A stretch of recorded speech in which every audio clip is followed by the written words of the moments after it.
All right, well, good morning. I'm Erin Gallagher, and I'm Chair of Acquisitions and Collection Services at the University of Florida. But today I'm wearing my interviewer hat on behalf of the Charleston Conference, and so happy to be talking with Derek Law as part of the Charleston Leadership Interview Series.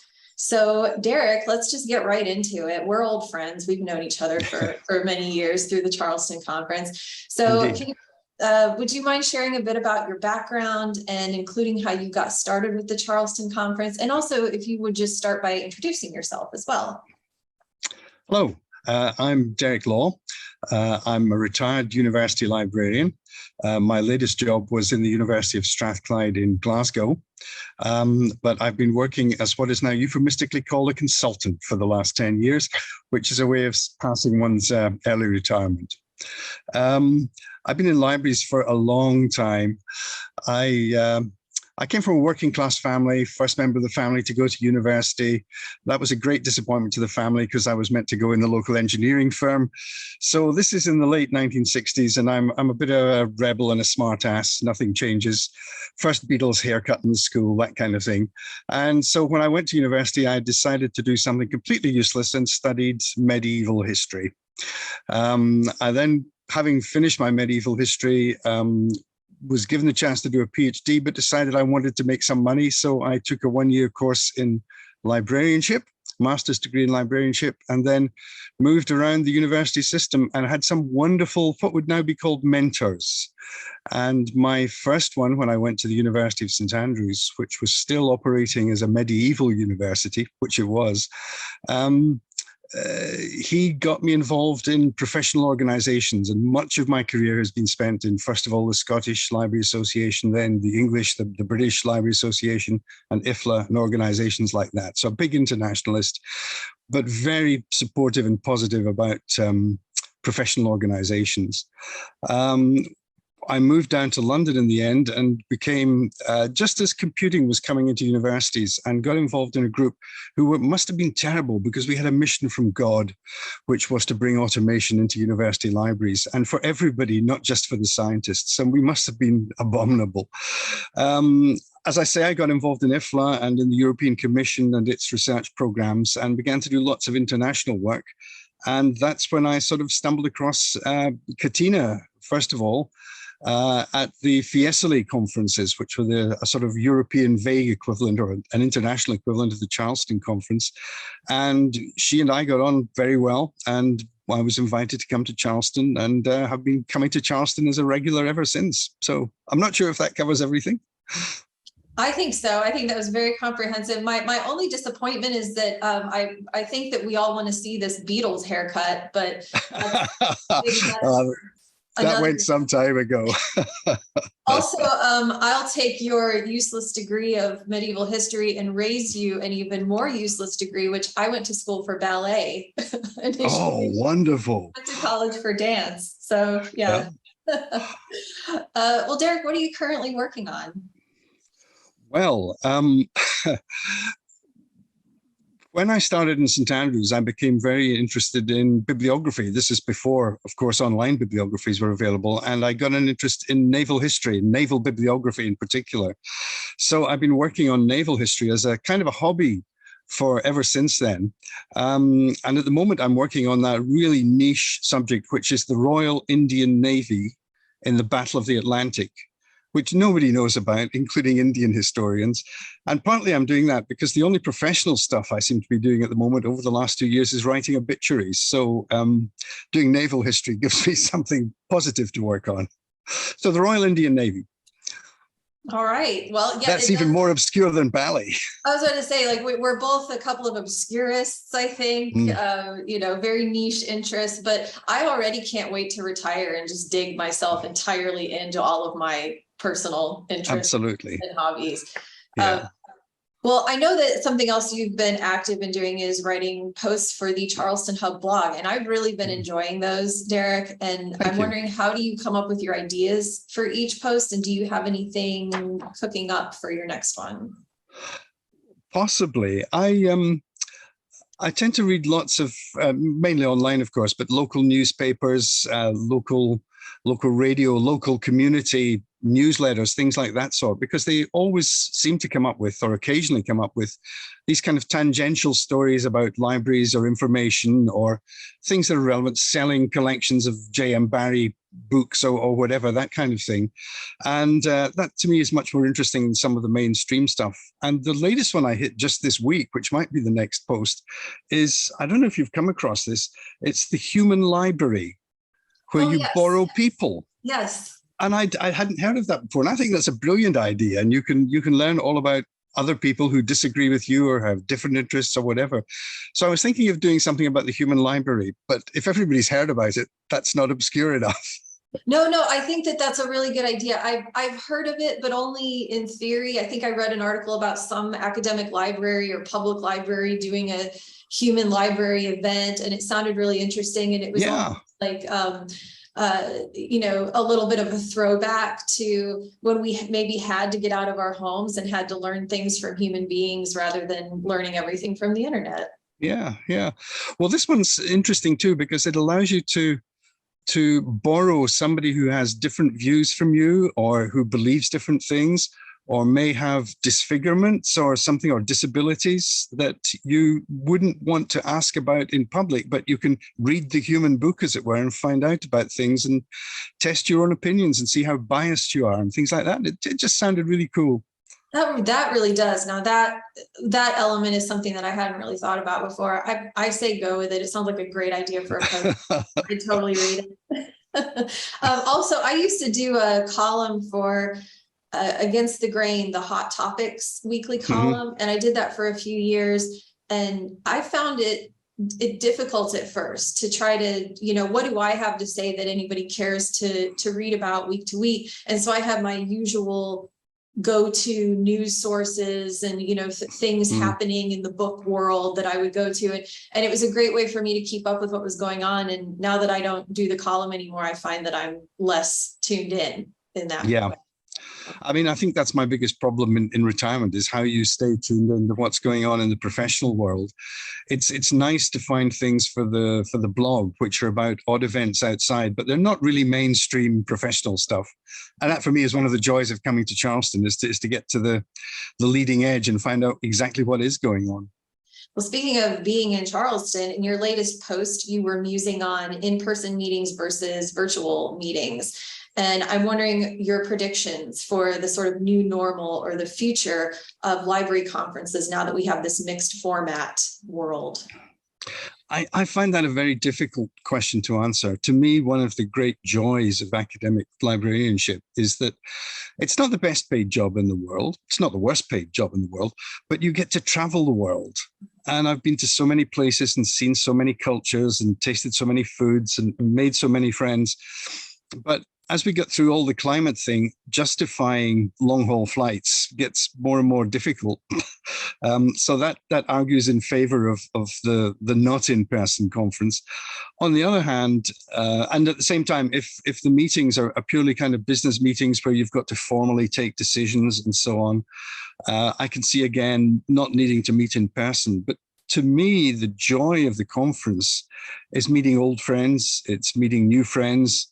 It's hearing the gossip that could never get across the screen that you want to do in private over a bar and over a cocktail. It's finding new cultures and new foods and finding out about the leading edge of technology. And I find so much in meetings, particularly in meetings, so much happens that's kind of not on the screen. It's who's raising their eyebrows at who down the table. It's who's sort of drumming their hands on the table. It's who's throwing their eyes up in the air to the ceiling. And you can't always see that unless you're there in person. And I just love the in-person stuff. So I guess there will be some kind of balance between them, but I would strongly favor the in-person because that's where you get your professional development for me. I would agree, Derek. I'm actually pleased that we have the option now, like with Charleston and with other conferences, we're seeing these parallel hybrid models where if you can make the trip in person, great. And if not, you have a virtual, sort of separate, but hopefully as equal as possible experience. And so for me here at the University of Florida, many of my colleagues and my staff have been able to attend these conferences that they never would have been able to otherwise, Yes. because of cost and logistics and, family and Yeah. that sort of thing. So I love that opportunity exists now, but I'm always going to be the person who wants to go in person, because same thing. I've been going to Charleston for 11 years now. This is where I see old friends and colleagues and get to catch up. And there's really something lost in having a Zoom meeting where you're just immediately getting down to business and then immediately, zapping off when you're done. Yeah. You don't have those it's that personal interaction that really makes such a difference. And often what happens outside the meeting. Yes. But we'll not go into that too much. Yeah. That's for a different interview. So you also mentioned in another post that you take great pleasure in writing, and I can tell because I really enjoy your writing. So who are some of your literary or professional inspirations? Well, I have a number of those, if you can bear with me for 2 or 3 minutes. Of course, being Scottish, Robert Burns was always the one to start with. And I hated at school all that early Jane Eyre and Jane Austen and all that kind of stuff. So I've always preferred the kind of the 1930s, the Steinbeck, the Evelyn Waugh, the Dylan Thomas, all of that slightly more modern stuff. But the one that really struck me first of all, and it's been a joy, it's the in-person meeting thing again, was when I studied medieval history. My main subject was the Crusades. And the guy who'd written the standard 3-volume history of the Crusades was Sir Stephen Runciman. And it was the first, I had to save up to buy the 3-volume set because I loved it so much. It's just that rolling rhythmic prose. And I got so used to having on my bookshelves, I only had about 10 books as a student, on my bookshelves, this gold spine that's S.R. Runciman. And then 30 years later, when I moved down to London for my first job in London, I actually got to meet him. He was then in his late 80s, but actually seeing a face instead of the gold letters on the spine was just a quite amazing experience. And I always loved that. The other thing professionally, I guess, was he's probably not remembered now, even in the UK, was a guy called Jimmy Thompson, who was the librarian of the University of Reading when I was starting out. And he wrote a book called The End of Libraries. And it brought home to me, because I always worked in medieval universities, but he brought home to me that you could actually, as a professional, you could change things and move things forward. You didn't just have to do the old things better. You could actually make change. And as I say, as the rebel, I always wanted to make change. So him, Maurice Lyne from the British Library, who was always a great iconoclast. He was another one that I loved dearly, with some wonderful writing. And I guess they're the ones who really made a difference to me professionally would be Thompson. And then the other one I want everybody to know about, I don't know if it's still read very much, is the Microcosmographica Academica by F.J. Cornford, which was written about 1906, I think, and it's been in print for 120 years, not with huge sales. It's the Microcosmographica Academica, or the Guide for the Young Academic Politician. And for somebody who knew nothing about universities, finding this handbook on how to play university politics, again, well written, was just amazing. And the other one I like, the last one, is the management techniques of Attila the Hun. I can't remember who wrote that, but it was a great read. Well, I wrote down the Microcosmographic Academica, yeah. Academica. Because I'm going to have to check that out, and I can't imagine that much has changed in academic politics absolutely since 1906. So. Yeah, and the book's only about, it's a pamphlet really. It's only about 40 pages long, but it just, you nod your head in agreement with everything he says about how to play politics. Well, I wrote that one down as a potential, and also that will help me to forgive you for not connecting so robustly with Jane Austen and Jane Eyre. No, that totally makes sense. I was, of course, really swept up in that sort of reading as a teenage girl, and though it gave me a false sense that I was going to be doing a lot more fainting in my adulthood. I haven't really fainted that much, so well, maybe that's to come.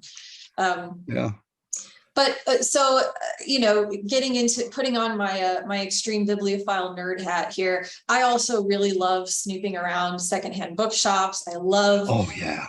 absolutely love it. My partner and I, anywhere we travel in the world, we always end up sniffing out the dusty old bookshops and just spending hours in there. And I love smelling old books and just being around them. So I also do enjoy some maritime naval fiction. I'm a big fan of exploration narratives in general, especially polar. But I have gotten into the Patrick O'Brien Jack Aubrey series. And so I was wondering, are you a fan? And are there any other naval or maritime fiction authors you'd recommend? Yeah, I have a complete set of the Aubrey novels, of course. And I actually met Patrick O'Brien once, and he kind of posed a question. One of the great joys of working in London is that it's kind of one of the hubs of the universe. So I used to get, because of my naval history interests, I used to get taken to Trafalgar night dinners, celebrating Nelson. And I finished up sitting next to Patrick O'Brien at one of those dinners and had a chat with him. And it was just when they discovered that he was a complete liar about his own personal life. I don't know if you know that story. I did. And he'd invented all sorts of stuff about what he did in the Second World War. And it made me think, and he was becoming very unpopular and was being talked down as somebody you shouldn't read because he's a bad man. And it made me think a lot about whether you should be reading that kind of thing. Does the fact that a fiction writer has a fictional life matter, and all that kind of stuff? So yeah, a great Patrick O'Brien fan. The other one I would suggest, Hornblower is the obvious one, but the other one I like is another one I've met at Trafalgar night dinners, is Richard Woodman, who writes the Nathaniel Drinkwater novels. He's done a whole series of them. He's one of the many, he's an academic historian. Well, he's a retired naval officer and a naval historian who's also writes fiction as well as writing some really good non-fiction history. So Nathaniel Drinkwater, definitely. I like the Bernard Cornwell novels, which are not naval, of course. And the other one I live partly because he's Scottish, but has nothing to do with the Navy, is Alexander McCall Smith and the #1 Lady Detective Agency. That whole series, I love them. I have a lot of connections with that part of Africa, so it's nice. Oh, wow. Okay. Well, you're just giving me my entire next year's reading queue here. I'm also, had to gasp a bit that you happen to be seated next to Patrick O'Brien at a dinner. That's an absolute dream. I'm someone who's a big fan of separating the artist from their art, because otherwise I would never be able to enjoy my favorite music and movies and books and things. No, I agree, absolutely. But I was pleased just to have the chance to think about that and make my own judgment. It was good. Well, I think what drew me initially was, I've always been voracious for any sort of maritime fiction. I want to read about people on ships, especially historical.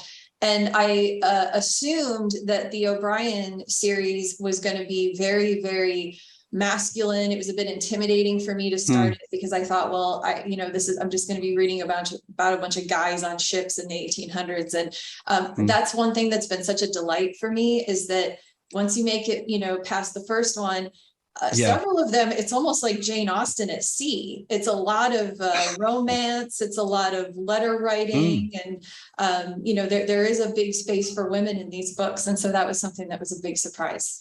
One of the things I found weird was, I don't know if you've seen the film Master and Commander. I did. Which is based on it. And I refused to see it for a long time because I'd seen 1 or 2 clips, and the characters in the movie bore no resemblance to the characters in my head from how I'd read it. And I refused for a long time. And eventually, actually, funnily enough, in New York, I was taken by some of my family. I was taken to see the movie in New York, against my will and against my better judgment. But the thing that made the difference to me, which I'd never thought of, was the sound effects in the background of the sails flapping in the wind, the ropes, the masts, and the sounds, which I had never picked up in my reading, really came across to me in the film. The acting was, not what I wanted, but the background stuff in the film I thought was really good. I thought so too. Yeah. I thought they did a really good job just with the the set and the sounds and the feel, but same thing. I'm not a huge fan of the acting. This was not who I pictured, and it was devoid of the humor and warmth. There's so much warmth and so much humor in that series, and it just it felt a little dull. But yeah, and it was also weird because it seemed like they took elements and storylines from some of the other books and not they did. Action of Master and Commander. So well, never trust Hollywood. Well, you getting back to Charleston and getting away from me just picking your brain about all my personal curiosity things. You started to touch on this, but what are you most looking forward to in returning to getting back on the ground in Charleston this year? Every time I go to the States, the first thing I have to have is a martini. Because it's the one cocktail that is best made in the United States, never anywhere else. So looking forward to my first martini. I don't need to have a second one, but I do need to have the first one. And it's just all that mix that we've slightly touched on, meeting old friends, meeting new people. I'm always particularly interested in the exhibitors and the new developments and the little 5-minute talks they give about technology developments or product developments, and just finding out what's happening professionally. And food. There are so many lovely restaurants in Charleston, and the bookshops, of course, and the food and the oysters and the crabs and gossip. Professional I don't mean just gossip, but professional gossip, I think, is a really important part of finding out what's going on. Why are people doing things?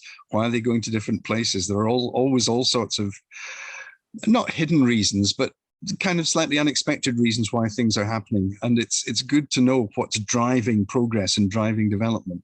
And I think that's what I get most from Charlton, is finding out, this sounds terribly po-faced, finding out where the future is going. No, I think that's when I have to write my justification for traveling to conferences, I'm really not just blowing smoke when I say it's because I'm getting a sense of where we're heading, as a profession here. I really do feel that I come away from Charleston with more talking points and just more of a professional arrow for myself. But is there a particular restaurant in Charleston that you absolutely have to go to every time? No, I'd like to try a lot. Anyone with oysters. All right. Is what it boils down to. I don't think that'll be hard to find. No, it's not. It's not. I originally come from a small fishing town in Scotland, and it's very difficult in lots of parts of the world to get fresh seafood. And that's one of the things I love about Charleston, is the fresh seafood. And the small portions. I do love about living in Florida as well. Yeah. And the other nice thing about the States, again, is the small portions. Oh, right. We're not going to try to overstuff you at all, Derek. Oh, no. So do you have any sneak peeks that you can share with us as to what you'll be sharing at the closing session? Well, absolutely not. Quite the opposite, because of course, seriously, because the whole point of my doing that last session is to give my impressions of what's happened at the conference, what's coming through, what new trends there are, what things are interesting, what good sessions there are, what really good speakers there have been. So at the moment, my presentation consists of 4 slides. There's the opening one with the little joke about the Citadel and the army band there, which played at the Edinburgh Festival, and a final one saying thank you to everybody, and then 2 cartoons. One's Charlie Brown. I can give that much away. But that's it. It all has to be. That's to me. That's for me. It's one of the pleasures, because I've done this a couple of times. The wrap up is that you have to do it on the spot. I can't prepare it in advance. Really, I have to do it on the fly, and I quite enjoy that. It gives a little bit of a kick. I have given so many conference presentations in my time, many of them more than once, and I plagiarize myself shamelessly. So it's really quite nice to be able to do something fresh and on the fly. I agree. I loved that about the closing session every year, is that it was going to be built based on, how it went at the conference. So we'll try to drum up some exciting things for you to include. And also, you heard it here first, folks. We're going to get Charlie Brown cartoon from Derek at the closing session. Yeah. Well, my most important question perhaps is, what's the best book you've read so far this year? Well, the simple answer to that is The Gruffalo. I don't know if you know The Gruffalo. Oh. It's a children's book. And one of the joys of reaching my age is grandchildren. So getting to read all these children's books to my grandchildren is wonderful. So The Gruffalo is, I've got a little quote from it. It's all about this monster that scares everybody. And he has terrible tusks and terrible claws and terrible teeth in his terrible jaws. So that's quite good, reading children's books. But the other one I think I've enjoyed most that I've read recently, and it's very Scottish, I'm afraid, is a woman called Denise Mina, Mina, who normally writes detective stories, but she's just produced a very short novel about the murder of Mary Queen of Scots' lover, Rizzio, and the book is just called Rizzio. And I really enjoyed that. It gave me a little bit of history, a little bit of fact and fiction mixed together, and just some medieval stuff that I sort of vaguely knew about, but it was nice to get the detail.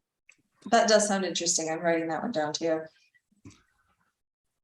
All right. Well, my final question is always a question that throughout the course of this interview series for Charleston, which has morphed and changed over the years. But the first time I got involved with this by being an interviewee, I think in 2014.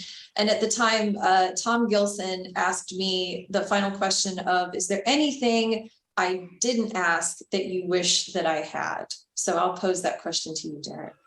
Well, that gives me a chance to tell a little story. The question that you haven't asked me is how many countries I've visited. Well, how many countries have you visited? Well, it's 75, I've counted up.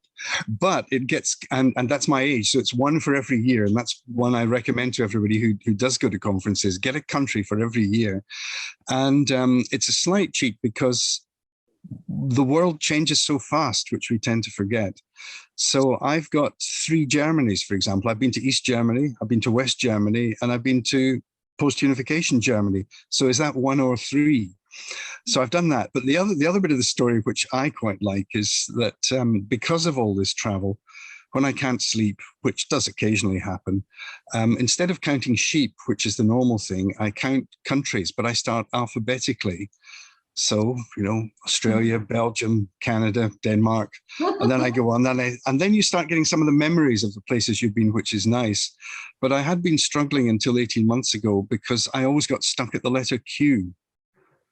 And then 18 months ago, I was invited to lecture in Qatar. I was just going to say, Qatar, where have you been? There you go. I have been there now. So now I can get right through to Xanadu. Oh my gosh. Well, so out of the however many countries you haven't visited, what would be your top choice if you could go tomorrow? The ones I have visited or haven't. I love Southeast Asia, and I think I've done most of them, but probably South Korea is the only one that I haven't visited there. But I would happily go to Japan, Thailand, Vietnam, Laos, any of those. I just love the combination of the culture and the food. Is just amazing. And I don't think there's anywhere else particularly. I'm at the stage where I like to go back to places at least once more. So coming back to Charleston is all part of that too. Charleston often, it feels like its own country, even within the US. Also, you and I have similar sleep tactics, except I haven't been to enough countries yet to have enough to help fall asleep to, but I'll often try to do countries by continent in my head, to try to get to sleep. Yeah. I don't do alphabetical. That's a little bit beyond my powers yet. Yeah. Well, you have to work at it. Exactly. Well, thanks so much, Derek. This has just been terrific. My pleasure. So many book recommendations for the next several years of my life. And I also just look forward to seeing you in Charleston. I look forward to that too. And maybe having a martini. Yes. Thanks. Thank you.